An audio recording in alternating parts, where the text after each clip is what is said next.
Hi అండి, ఎలా ఉన్నారు? Welcome to my channel. This is Deepti మాక్నేని. సో ఈరోజు అయితే I wanted to share about few things that are so different in Germany అండి. If you are someone first time మీరు కనుక Germany వస్తే కొన్ని విషయాలకి మీరు అడ్జస్ట్ అవ్వాల్సి వస్తుంది, కొన్ని చాలా చేంజ్ చేసుకోవాల్సి వస్తుంది మిమ్మల్ని మీరు.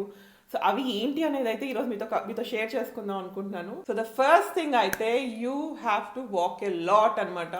సో మనకి ఇండియాలో ఎలా ఉంటుంది అంటే మనం కార్లో వెళ్తాము, కావాల్సింది తెచ్చుకుంటాము, మళ్ళీ ఇంటి దగ్గర తీసేసుకుంటాము. సో వాకింగ్ అనేది unless you go and do a kind of exercise తప్ప వాకింగ్ అనేది ఒక మీ డే టు డే యాక్టివిటీలో ఎక్కువ ఉండదన్నమాట. And that was the same in US ఆల్సోనండి. మాకు పెద్దగా వాకింగ్ ఏం చేయాల్సిన అవసరం పెద్ద ఉండేది కాదు. కాకపోతే if you are coming to Germany, walking you will be doing lot of walking అనమాట. అది ఫస్ట్లో కొంచెం కష్టంగా ఉంటుంది, అబ్బా ఏంటి ఇంత నడవాలా అని. ఎందుకు అంటే mostly we rely on public transport. And also ఇక్కడ అపార్ట్మెంట్స్ ఏంటి అంటే చాలా వరకు పాత అపార్ట్మెంట్స్ అండ్ 3 floors ఉంటాయన్నమాట మ్యాక్సిమం. సో మీరు మోస్ట్లీ మెట్లు ఎక్కటము దిగటం అనేది ఎక్కువ ఉంటుంది. So that is first thing. Plus మీరు ఎక్కడికైనా వెళ్ళాలి, ఏదైనా కొనుక్కోవాలి అంటే ట్రామ్ దాకా నడవాలి. అది ఇంకొక 500 meters minimum, like 300 to 500 depending on the apartment. Tram దాకా నడుస్తారు. మళ్ళీ వెళ్ళి గ్రాసరీ షాప్ వెళ్ళి మళ్ళీ గ్రాసరీ ఒకటే కాదు కదా, you have to buy many other things, మిగతా షాప్స్కి వెళ్ళాల్సి వస్తుంది. సో బేసిక్గా ఏదైనా కొనుక్కోవడానికి వెళ్ళాలి అంటే చాలా నడవాల్సి వస్తుంది అనమాట. So you will get use to అండి. కొత్తగా వచ్చేవాళ్ళు నాకు అందరూ చెప్తారనమాట, అబ్బా చాలా కష్టంగా ఉంది, నడుచుకుంటా వెళ్ళి అన్నీ తెచ్చుకోవాల్సి వస్తుంది అని చెప్పి. But I feel it's really good for health. చాలా నడవటం అనేది తెలియకుండానే నడుస్తాం అనమాట. So that is one thing you have to get adjusted to. And also ఎక్కడైనా టూరిస్ట్ ప్లేసెస్కి వెళ్తున్నా కూడా కమ్సే కమ్ మినిమం 6 kilometers 7 kilometers నడవాల్సి వస్తుంది అనమాట. So be prepare to walk a lot. Second thing is German అండి. జర్మన్ నేర్చుకోవాలి కంపల్సరీ. ఇక్కడ మీరు సర్వైవ్ అవ్వాలి, if you want your life to be easy, minimum కనీసం ఈవెన్ జర్మన్ అయినా నేర్చుకొని కనుక మీరు ఇక్కడికి వస్తే ఇట్ విల్ బీ ఈజీ అనమాట. సో నేనైతే ఆల్మోస్ట్ ఇస్ థర్డ్ ఇయర్ నాకైతే నేను ఇంకా జర్మన్ నేర్చుకోలేదు. But right now I started learning German. I can really see the difference. Okay, German రావటానికి రాకపోవటానికి డే టు డేలో మనకి ఎంత డిఫరెన్స్ ఉంటుంది అనేది యూ విల్ నో అండి. So try to learn German is mandatory. నేను జర్మన్ నేర్చుకోను, ఇంగ్లీష్తో ఉంటాను, సస్టైన్ అయితే అవ్వగలుగుతారు, కానీ your life will not be smooth అనమాట. You will have to deal with lot of Germans. Communication కానీ ఎక్కడ కానీ anywhere, if you know German things will be so easy. So try to learn. You have to learn German if you're coming to Germany. Be prepared for that. Third thing వచ్చి వంట నేర్చుకోవాలి మీరు compulsory. Germany వస్తున్నారు అంటే try to learn cooking అండి. వంట రాకపోతే problem ఏంటి అంటే మన ఇండియన్ ఫుడ్ అనేది బయట ఎక్కువ దొరకదనమాట. ఇన్ కేస్ దొరికినా కూడా ఇట్స్ మోర్ లైక్ జర్మనైజ్డ్ ఉంటుంది, మన ఫ్లేవర్ ఉండదు అనమాట. So if you are someone who loves food a lot, Indian food a lot, compulsory వంట అయితే రావాలండి. ఇక్కడ కనీసం బేసిక్స్ అయితే నేర్చుకొని రండి, మెయిన్గా స్టూడెంట్స్కి. And one more thing is vegetarians. So ఇక్కడ వెజిటేరియన్ ఆప్షన్స్ అనేది బయట చాలా తక్కువ ఉంటాయన్నమాట. సో వెజిటేరియన్స్ అయితే be prepared to learn cooking. And ఇంట్లో వంట చేసుకోవటం అనేది రోజు అలవాటు చేసుకోవాలి కంపల్సరీ. సో మనకి ఇండియాలో ఎలాగంటే ఒక రోజు బాగాలేదు అంటే జస్ట్ అలా వెళ్ళి బయట ఏదో తెచ్చుకొని గడిచిపోతుంది. ఇక్కడ ఏంటి అంటే మీకు ఇండియన్ ఆప్షన్స్ చాలా లిమిటెడ్ ఉంటాయన్నమాట. ఎస్పెషల్లీ వెజిటేరియన్స్ అయితే చాలా ఇబ్బంది పడుతుంటారండి ఇక్కడ. So you have to learn cooking and you will miss Indian food a lot అండి ఇక్కడ. So that is one thing, learn cooking if you're coming to Germany. Fourth one is you need to have lot of patience అండి ఇక్కడ. ఎందుకు అంటే everything is not as fast as in India. సో మనకి ఇండియాలో ఏదైనా పని అవ్వాలి అనుకుంటే, ఓకే ఏదైనా చేయాలనుకుంటే రేపు వెళ్తాము, పని చేసుకుంటాము, వచ్చేస్తాము. ఇక్కడ మాత్రం everything has a timeline, everything has a process అనమాట. సో మనకి స్లో అనిపించవచ్చు కానీ but that is how they work here. For example unless it is an emergency, మీకు ఏదైనా డాక్టర్ దగ్గరికి వెళ్ళాలి, ఏదైనా for example some orthopaedic problem ఉంది, డాక్టర్ దగ్గర ట్రీట్మెంట్ తీసుకోవాలి అంటే it's not like you decide today and tomorrow you go to the doctor. Appointments తీసుకోవాలి, అపాయింట్మెంట్స్ దొరకవు అప్పుడప్పుడు 1 month దాకా టైం డిలే ఉంటుంది అనమాట. So that is one example I'm giving. But it's like in everything that you go through, it's like time అనేది కొంచెం పడుతుందండి, process అనేది ఉంటుంది ఇక్కడ. So that is one quality you have to develop, having lot of patience if you come to Germany. Fifth one is everything is closed on Sundays అనమాట.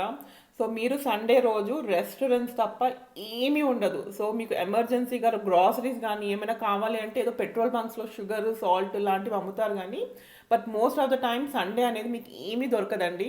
So you have to be very well planned and then get everything by Saturday.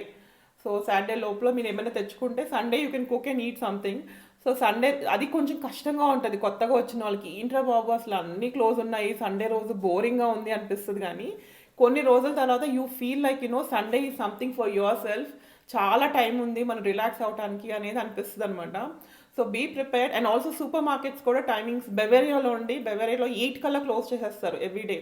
So 8 తర్వాత ఏమీ దొరకదనమాట. So you have to be 8 అవుతుందా, 8 లోపల వెళ్ళిపోయాని తెచ్చుకోవటము. So అది కొత్తలో వచ్చిన వాళ్ళకి కొంచెం కష్టంగా ఉంటుంది, ఏంట్రా సండే క్లోజ్డ్, మిగతా రోజులు ఏంటి 8 లోపల క్లోజ్ చేసేస్తున్నారు ఈవినింగ్ అని. But I think you will get use to it. So that is something you have to be prepared and organize yourself in such a way that you plan things accordingly.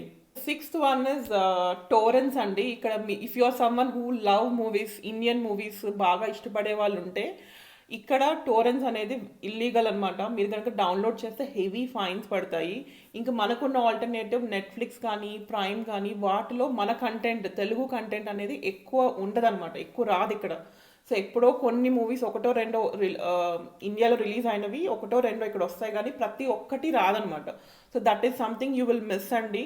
బయట థియేటర్స్లో కూడా మన Telugu movies అనేది screen చేస్తుంటారు పెద్ద సిటీస్లో. But if you're someone living in small cities అది కూడా మిస్ అవుతారు మీరు. సో మన తెలుగు మూవీస్ ఎంటర్టైన్మెంట్ అయితే that is something you have to be prepared. Germany వస్తున్నారు అంటే you will miss that little bit అండి. నెక్స్ట్ 7th డిఫరెన్స్ ఏంటి అంటే ఇక్కడ అకామిడేషన్ దొరకటం అనేది చాలా చాలా చాలా కష్టం అనమాట. ఐ మై సెల్ఫ్ నేను 2 months 3 months అపార్ట్మెంట్స్ వెతికి దొరకటం అనేది, అంటే బేసిక్గా మనకి నచ్చింది కాదండి, మనకి నచ్చినా కూడా అపార్ట్మెంట్ ఓనర్కి మనం నచ్చాలన్నమాట. So that is something very very very difficult అనమాట. నేను యూఎస్ వెళ్తున్నప్పుడు అయితే నేను ఇండియా నుంచే అపార్ట్మెంట్ బుక్ చేసుకొని, నేను ఉండే అపార్ట్మెంట్ బుక్ చేసుకొని వెళ్ళిపోయామన్నమాట యూఎస్. ఇక్కడ ఎలా ఉంటుంది అంటే అపాయింట్మెంట్స్ తీసుకోవాలి. ఆ అపాయింట్మెంట్ మనకే కాదనమాట, అపార్ట్మెంట్ వాడు 10 మందికో 100 మందికి ఇస్తాడు. ఆ నచ్చిన వాళ్ళల్లో ఒకడిని వాడిని సెలెక్ట్ చేసుకుంటారు అనమాట. It's more of owner's decision మనకి అపార్ట్మెంట్ ఇవ్వాలా వద్దా అనేది. That is a very very big problem in Germany అనమాట. So be prepared for it. మనకి వెళ్ళంగానే అకామిడేషన్ దొరికిద్ది. అండ్ అకామిడేషన్ కూడా ఫర్నిష్డ్ అపార్ట్మెంట్స్ ఉండవు అనమాట, అన్ఫర్నిష్డ్ ఉంటుంది. మొత్తం లైట్ దగ్గర నుంచి కర్టన్ రాడ్ దగ్గర నుంచి ప్రతి ఒక్కటి మనమే బిగించుకోవాలి, మనమే చేసుకోవాలి. So that will be something you have to be prepared when you come to Germany. And the last one is something నాకు అనిపించిందండి, నాలో నేను మొన్న అనుకుంటున్నాను అనమాట, ఏంటబ్బా మనము ఫ్రెండ్స్ కాల్ చేయాలన్నా కూడా, ఎవరైనా మనకి కాల్ చేయాలన్నా కూడా ఆటోమేటిక్గా అపాయింట్మెంట్స్ ఇస్తున్నాం అనమాట. అంటే I don't know, it is something నేను జర్మనీ వచ్చాక అందరూ నాలో చేంజ్ అయిన బిహేవియరా, లేకపోతే అందరూ ఇండియాలో కూడా అట్లాగా ఉందా అనేది నాకు అర్థం కాలేదు.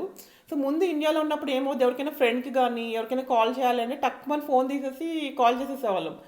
ఇక్కడ ఎలా ఉంది అంటే ఎవరికైనా కాల్ చేయాలంటే అడుగుతున్నాం అనమాట, మీరు రేపు ఫ్రీయా, రేపు 2 o'clock కాల్ చేయొచ్చా, లేదంటే ఎవరైనా మనకి కాల్ చేయాలనుకోండి, యా రేపు కాల్ చేయండి, రేపు మార్నింగ్ 10 to 12 మధ్యలో కాల్ చేయండి. అట్లా అపాయింట్మెంట్స్ తీసుకుంటున్నాను, అపాయింట్మెంట్స్ ఇస్తున్నాను అనమాట, even to talk to friends. So that is something I felt very weird and very different, which I started doing it after coming to Germany. So ఎందుకు అంటే ఇక్కడ everything goes with appointments కదా. So మనం అలా adjust, మనం we try to mould our self and change according to the situations around here. So that is one difference I have seen అండి. So be prepared for that as well. So ఫైనల్గా what I wanted to say is Germany కనుక మీరు వస్తే you should be a person. Laziness అనేది పోతుంది మీకు ఆటోమేటిక్గా. You have to survive here. So ఇక్కడ ఉన్న టైమింగ్స్ కానీ అపాయింట్మెంట్స్ కానీ మీరు మీ పనులు మీరు చేసుకోవటం కానీ మీ వంట మీరు చేసుకోవటం కానీ ఇఫ్ యూ ఇవన్నీ కనుక చూస్తే you will become self individual అండి. అంటే బేసిక్గా మీకు డిసిప్లైన్ అనేది ఆటోమేటిక్గా వచ్చేస్తుంది అనమాట ఇక్కడికి వస్తే. That is what I felt. So I hope this video was interesting for you. Like చేయండి, షేర్ చేయండి, సబ్స్క్రైబ్ చేసుకోవడం మర్చిపోకండి. See you in the next video. Bye.